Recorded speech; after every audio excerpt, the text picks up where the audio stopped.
24년 10월 8일 화요일 로마서 1장 인사. 그리스도 예수의 종인 나 바울은 부르심을 받아 사도가 되었습니다. 나는 하나님의 복음을 전하기 위하여 따로 세우심을 받았습니다. 이 복음은 하나님께서 예언자들을 통하여 성경에 미리 약속하신 것으로 그의 아들을 두고 하신 말씀입니다. 이 아들은 육신으로는 다윗의 후손으로 태어나셨으며 성령으로는 죽은 사람들 가운데서 부활하심으로 나타내신 권능으로 하나님의 아들로 확정되신 분이십니다. 그는 곧 우리 주 예수 그리스도이십니다. 우리는 그를 통하여 은혜를 입어 사도의 직분을 받았습니다. 그것은 우리가 그 이름을 전하여 모든 민족이 믿고 순종하게 하려는 것입니다. 여러분도 그들 가운데 들어있어서 예수 그리스도의 부르심을 받은 사람이 되었습니다. 나는 로마에 있는 모든 신도에게 이 편지를 씁니다. 하나님께서 여러분을 사랑하셔서 그의 거룩한 백성으로 부르셨습니다. 하나님 우리 아버지와 주 예수 그리스도께서 내려주시는 은혜와 평화가 여러분에게 있기를 빕니다. 나는 먼저 여러분 모두의 일로 예수 그리스도를 통하여 나의 하나님께 감사를 드립니다. 그것은 여러분의 믿음에 대한 소문이 온 세상에 퍼지고 있기 때문입니다. 하나님은 내가 그 아들의 복음을 전하는 일로 중심으로 섬기는 분이시기에 내 마음속을 알고 계십니다. 나는 기도할 때마다 언제나 여러분을 생각하며 어떻게 해서든지 하나님의 뜻으로 여러분에게로 갈 수 있는 좋은 길이 열리기를 간구하고 있습니다. 내가 여러분을 간절히 보고 싶어하는 것은 여러분에게 신령한 은사를 좀 나누어 주어 여러분을 굳세게 하려고 하는 것입니다. 이것은 내가 여러분과 함께 지내면서 여러분과 내가 서로의 믿음으로 서로 격려를 받고자 하는 것입니다. 형제자매 여러분, 여러분은 이것을 아시기 바랍니다. 나는 여러분에게 가려고 여러 번 마음을 먹었으나 지금까지 길이 막혀서 뜻을 이루지 못하였습니다. 나는 다른 이방 사람들 가운데서도 열매를 거둔 것과 같이 여러분 가운데서도 그것을 좀 거두려고 했던 것입니다. 나는 그리스 사람에게나 미개한 사람에게나 지혜가 있는 사람에게나 어리석은 사람에게나 다 빚을 지은 사람입니다. 그러므로 나의 간절한 소원은 로마에 있는 여러분에게도 복음을 전하는 일입니다. 나는 복음을 부끄러워하지 않습니다. 이 복음은 유대 사람을 비롯하여 그리스 사람에게 이르기까지 모든 믿는 사람을 구원하는 하나님의 능력입니다. 하나님의 의가 복음 속에 나타납니다. 이 일은 오로지 믿음에 근거하여 일어납니다. 이것은 성경에 기록한 바 의인은 믿음으로 살 것이다 한 것과 같습니다. 하나님의 진노가 불의한 행동으로 진리를 가로막는 사람의 온갖 불경건함과 불의함을 겨냥하여 하늘로부터 나타납니다. 하나님을 알만한 일이 사람에게 환히 드러나 있습니다. 하나님께서 그것을 환히 드러내 주셨습니다. 이 세상 창조 때로부터 하나님의 보이지 않는 속성, 곧 그분의 영원하신 능력과 신성은 사람이 그 지으신 만물을 보고서 깨닫게 되어 있습니다. 그러므로 사람들은 핑계를 댈 수가 없습니다. 사람들은 하나님을 알면서도 하나님을 하나님으로 영화롭게 해드리거나 감사를 드리기는커녕 오히려 생각이 허망해져서 그들의 지각 없는 마음이 어두워졌습니다. 사람들은 스스로 지혜가 있다고 주장하지만 실상은 어리석은 사람이 되었습니다. 그들은 썩지 않는 하나님의 영광을 썩어 없어질 사람이나 새나 네발 짐승이나 기어다니는 동물의 형상으로 바꾸어 놓았습니다. 그러므로 하나님께서는 사람들이 마음의 욕정대로 하도록 더러움에 그대로 내버려 두시니 서로의 몸을 욕되게 하였습니다. 사람들은 하나님의 진리를 거짓으로 바꾸고 창조주 대신에 피조물을 숭배하고 섬겼습니다. 하나님은 영원히 찬송을 받으실 분이십니다. 아멘. 이런 까닭에 하나님께서는 사람들을 부끄러운 정욕에 내버려 두셨습니다. 여자들은 남자와의 바른 관계를 바르지 못한 관계로 바꾸고 또한 남자들도 이와 같이 여자와의 바른 관계를 버리고 서로 욕정에 불탔으며 남자가 남자와 더불어 부끄러운 짓을 하게 되었습니다. 그래서 그들은 그 잘못에 마땅한 대가를 스스로 받았습니다. 사람들이 하나님을 인정하기를 싫어하므로 하나님께서는 사람들을 타락한 마음 자리에 내버려 두셔서 해서는 안 될 일을 하도록 놓아두셨습니다. 사람들은 온갖 불의와 악행과 탐욕과 악의로 가득 차 있으며 시기와 살이와 분쟁과 사기와 저기로 가득 차 있으며 수군거리는 자요, 중상하는 자요, 하느님을 미워하는 자요, 불솔한 자요, 오만한 자요, 자랑하는 자요, 악을 꾸미는 모략꾼이요, 부모를 거역하는 자요, 우매한 자요, 신의가 없는 자요, 무정한 자요, 무자비한 자입니다. 그들은 이와 같은 일을 하는 자들은 죽어야 마땅하다는 하나님의 공정한 법도를 알면서도 자기들만 이런 일을 하는 것이 아니라 이런 일을 저지르는 사람을 두둔하기까지 합니다. 2장 하나님의 공정한 심판. 그러므로 남을 심판하는 사람이여 그대가 누구이든지 죄가 없다고 변명할 수 없습니다. 그대는 남을 심판한 일로 결국 자기를 정죄하는 셈입니다. 남을 심판하는 그대도 똑같은 일을 하고 있기 때문입니다. 하나님의 심판이 이런 일을 하는 사람들에게 공정하게 내린다는 것을 우리는 압니다. 이런 일을 하는 사람들을 심판하면서 스스로 그런 일을 하는 사람이여 그대는 하나님의 심판을 피할 수 있을 줄로 생각합니까? 아니면 하나님께서 인자하심을 베푸셔서 그대를 인도하여 회개하게 하신다는 것을 알지 못하고 오히려 하나님의 풍성하신 인자하심과 너그러우심과 오래 참으심을 업신여기는 것입니까? 그대는 완고하여 회개할 마음이 없으니 하나님의 공정한 심판이 나타날 진노의 날에 자기가 받을 진노를 스스로 쌓아 올리고 있는 것입니다. 하나님께서는 각 사람에게 그가 한 대로 갚아주실 것입니다. 참으면서 선한 일을 하여 영광과 존귀와 불멸의 것을 구하는 사람에게는 영원한 생명을 주시고 참으면서 선한 일을 하여 영광과 존귀와 불멸의 것을 구하는 사람에게는 영원한 생명을 주시고 이기심에 사로잡혀서 진리를 거스르고 불의를 따르는 사람에게는 진노와 분노를 쏟으실 것입니다. 악한 일을 하는 모든 사람에게는 먼저 유대 사람을 비롯하여 그리스 사람에게 이르기까지 환난과 고통을 주실 것이요 선한 일을 하는 모든 사람에게는 먼저 유대 사람을 비롯하여 그리스 사람에게 이르기까지 영광과 존귀와 평강을 내리실 것입니다. 하나님께서는 사람을 차별함이 없이 대하시기 때문입니다. 율법을 모르고 범죄한 사람은 율법과 상관없이 망할 것이요 율법을 알고 범죄한 사람은 율법을 따라 심판을 받을 것입니다.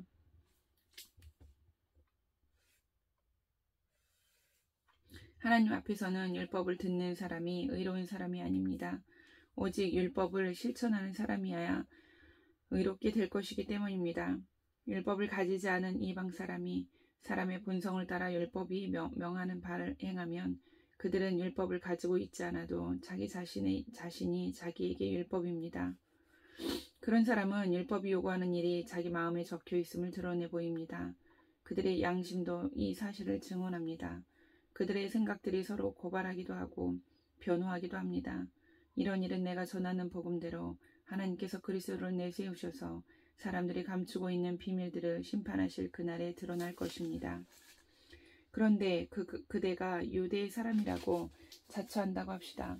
그래서 그대는 율법에 의지하며 하나님을 사랑하며 율법의 가르침을 받아서 하나님의 뜻을 알고 가장 선한 일을 분간할 줄 알며 눈먼 사람의 길잡이요 어둠 속에 있는 사람의 빛이라고 생각하며 지식과 진리가 율법의 구체화된 모습으로 들어있다고 하면서 스스로 어리석은 사람의 스승이요 어린아이의 교사로 확신한다고 합시다.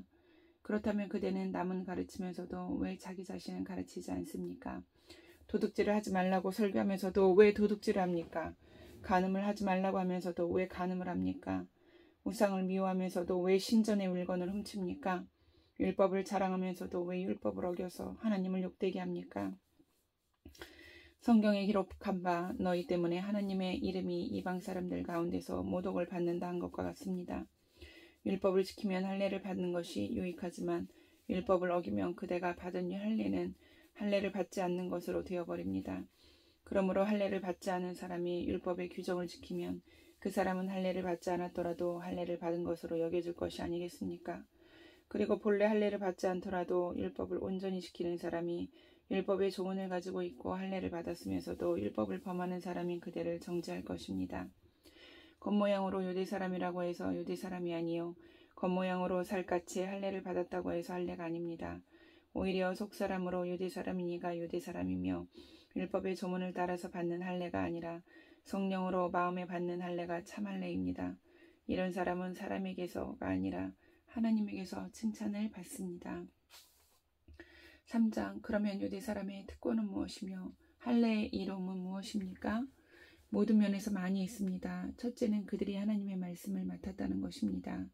그런데 그들 가운데서 얼마나 신실하지 못했다고 해서 무슨 일이라도 일어납니까? 그들이 신실하지 못했다고 해서 하나님의 신실하심이 없어지겠습니까? 그럴 수 없습니다. 사람은 다 거짓말쟁이지만 하나님은 참되십니다. 성경에 기록한 바 주님께서는 말씀하실 때에 의로우시다 인정을 받으시고 재판을 받으실 때에 주님께서 이기시려는 것입니다. 한 것과 같습니다. 그런데 우리의 불의가 하나님의 의를 드러나게 한다면 무엇이라고 말하겠습니까? 우리에게 진노를 내리시는 하나님이 불의하시다는 말입니까? 이것은 사람들이 말하는 방식으로 내가 말해 본 것입니다. 절대로 그럴 수 없습니다. 만일 그렇다면 하나님께서 어떻게 세상을 심판하실 수 있겠습니까? 다음과 같이 반박하는 사람도 있을 것입니다. 나의 거짓됨 때문에 하나님의 참되심이 더욱 분명하게 드러나서 하나님께 영광이 돌아간다면 왜 나도 역시 여전히 죄인으로 판정을 받습니까? 더욱이 좋은 일이 생기게 하기 위하여 악한 일을 하자 하고 말할 수 있겠습니까? 사실 어떤 사람들은 우리가 그런 말을 한다고 비방합니다. 그런 사람들은 심판을 받아야 합니다. 그러면 무엇을 말해야 하겠습니까? 우리 유대 사람이 이방 사람보다 낫습니까? 전혀 그렇지 않습니다. 유대 사람이나 그리스 사람이나 다 같이 죄 아래 있음을 우리가 이미 지적하였습니다. 성경에 이렇게 기록되어 있습니다. 의인은 없다. 한 사람도 없다. 깨닫는 사람도 없고 하나님을 찾는 사람도 없다. 모두가 곁길로 빠져서 쓸모가 없게 되었다. 선한 일을 하는 사람은 없다. 한 사람도 없다. 그들의 목구멍은 열린 무덤이다. 혀는 사람을 속인다. 입술에는 독사의 독이 있다. 입에는 저주와 독설이 가득 찼다. 발은 피를 흘리는 일에 빠르며 그들이 가는 길에는 파멸과 비참함이 있다. 그들은 평화의 길을 알지 못한다. 그들의 눈에는 하나님을 두려워하는 빛이 없다. 율법에 있는 모든 말씀이 율법 아래 사는 사람에게 말한 것임을 우리는 압니다. 그것은 모든 입을 막고 온 세상을 하나님 앞에서 유죄로 드러내려는 것입니다. 그러므로 우리의 율법의 행위로는 하나님 앞에서 의롭다고 인정받을 사람이 아무도 없습니다. 율법으로는 죄를 인식할 뿐입니다. 그러나 이제는 율법과는 상관없이 하나님의 의가 나타났습니다. 그것은 율법과 예언자들이 증언한 것입니다. 그런데 하나님의 의는 예수 그리스도를 믿는 믿음을 통하여 오는 것인데 모든 믿는 사람에게 미칩니다. 거기에는 아무 차별이 없습니다. 모든 사람이 죄를 범하였습니다. 그래서 사람은 하나님의 영광에 못 미치는 처지에 놓여 있습니다. 그러나 사람은 그리스도 예수 안에서 얻는 구원으로 말미암아 하나님의 은혜로 값없이 의롭다는 선고를 받습니다. 하나님께서는 이 예수를 속죄의 제물로 내주셨습니다. 그것은 그의 피를 믿을 때에 유효합니다. 하나님께서 이렇게 하신 것은 사람들이 이제까지 지은 죄를 너그럽게 보아주심으로써 자기의 의를 나타내시려는 것이었습니다. 하나님께서 오래 참으시다가 지금 이때 자기의 의로우심을 나타내신 것은 하나님은 의로우신 분이시라는 것과 예수를 믿는 사람은 누구나 의롭다고 하신다는 것을 보여주시려는 것입니다. 그렇다면 사람이 자랑할 것이 무엇이 있습니까? 전혀 없습니다. 무슨 법으로 의롭게 되십니까? 행위의 법으로 됩니까? 아닙니다. 믿음의 법으로 됩니다. 사람이 율법에 행위하는 상관없이 믿음으로 의롭다고 인정을 받는다고 우리는 생각합니다. 하나님은 유대 사람만이 하나님이십니까? 이방 사람이 하나님도 하나 되시지 않습니까? 그렇습니다. 이방 사람이 하나님도 되십니다. 참으로 하나님은 오직 한 분뿐이십니다. 그러므로 하나님께서는 할례를 받은 사람도 믿음을 보시고 의롭다고 하시고 할례를 받지 않는 사람도 믿음을 보시고 의롭다고 하십니다. 그러면 믿음으로 말미암아 우리가 율법을 폐합니까? 그럴 수 없습니다. 도리어 율법을 굳게 세웁니다. 4장. 아브라함의 믿음. 그러면 육신상으로 우리의 조상인 아브라함이 무엇을 얻었다고 우리가 말할 수 있겠습니까? 아브라함이 행위로 의롭게 되었더라면 그에게는 자랑할 것이 있었을 것입니다. 그러나 하나님 앞에서는 자랑할 것이 없습니다. 성경이 무엇이라고 말합니까? 아브라함이 하나님을 믿으니 하나님께서 그를 의롭다고 여기셨다 하였습니다. 일을 하는 사람에게는 품삯을 은혜로 주는 것으로 치지 않고 당연한 보수로 주는 것으로 생각합니다. 그러나 경건하지 못한 사람을 의롭다고 하시는 분을 믿는 사람은 비록 아무 공로가 없어도 그의 믿음이 의롭다고 인정을 받습니다. 그래서 행한 것이 없어도 하나님께서 의롭다고 여겨주시는 사람이 받을 복을 다윗도 다음과 같이 말하였습니다. 하나님께서 잘못을 용서해 주시고 죄를 덮어주신 사람은 복이 있다. 주님께서 죄 없다고 인정해 주실 사람은 복이 있다. 그러면 이러한 복은 할례를 받은 사람에게만 내리는 것입니까? 그렇지 않으면 할례를 받지 않은 사람에게도 내리는 것입니까? 우리는 앞에서 말하기를 하나님께서 아브라함의 믿음을 의로 여기셨다 하였습니다. 그러면 어떻게 아브라함이 그러한 인정을 받았습니까? 그가 할례를 받은 후에 그렇게 되었습니까? 그렇지 않으면 할례를 받기 전에 그렇게 되었습니까? 그것은 할례를 받은 후에 된 일이 아니라 할례를 받기 전에 된 일입니다. 아브라함이 할례라는 표를 받았는데 그것은 그가 할례를 받지 않은 상태에서 이미 얻은 믿음의 의를 확증하는 것이었습니다. 그래서 그는 할례를 받지 않고도 믿는 모든 사람의 조상이 되었으니 이것은 할례를 받지 않은 사람들도 의롭다는 인정을 받게 하려는 것이었습니다. 또 그는 할례를 받은 사람의 조상이 되기도 하였습니다. 다시 말하면 할례만을 받은 것이 아니라 또한 우리 조상 아브라함이 할례를 받지 않은 상태에서 걸어간 믿음의 발자취를 따라가는 사람들의 조상이 되었습니다.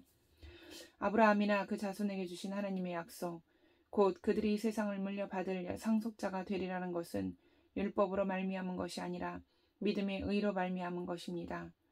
율법을 의지하는 사람들이 상속자가 된다면 믿음은 무의미한 것이 되고 약속은 헛된 것이 됩니다.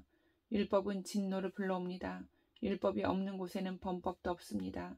이런 까닭에 이 약속은 믿음에 근거한 것입니다. 그것은 하나님께서 아브라함에게 이 약속을 은혜로 주셔서 이것을 그의 모든 후손에게도 곧 율법으로 사는 사람들에게만이 아니라 아브라함이 지닌 믿음으로 사는 사람들에게도 보장하시려는 것입니다. 아브라함은 우리 모두의 조상입니다. 이것은 성경에 기록된 대로 내가 너를 많은 민족의 조상으로 세웠다 함과 같습니다. 이 약속은 그가 믿은 하나님, 다시 말하면 죽은 사람들을 살리시며 없는 것들을 불러내어 있는 것이 되게 하시는 하나님께서 보장하신 것입니다.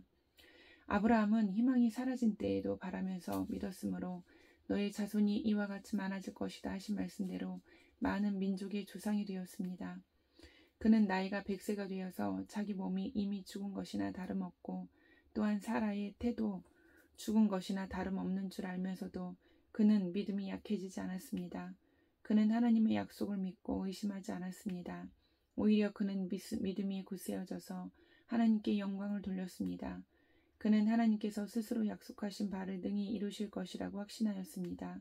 그래서 하나님께서는 이것을 보시고 그를 의롭다고 여겨주셨습니다. 그가 의롭다는 인정을 받았다 하는 말은 아브라함만을 위하여 기록된 것이 아니라 하나님께서 의롭다고 여겨주실 곧 우리 주 예수를 죽은 사람들 가운데서 살리신 분을 믿는 우리까지도 위한 것입니다. 예수는 우리의 범죄 때문에 죽임을 당하셨고 우리를 의롭게 하시려고 살아나셨습니다. 아멘.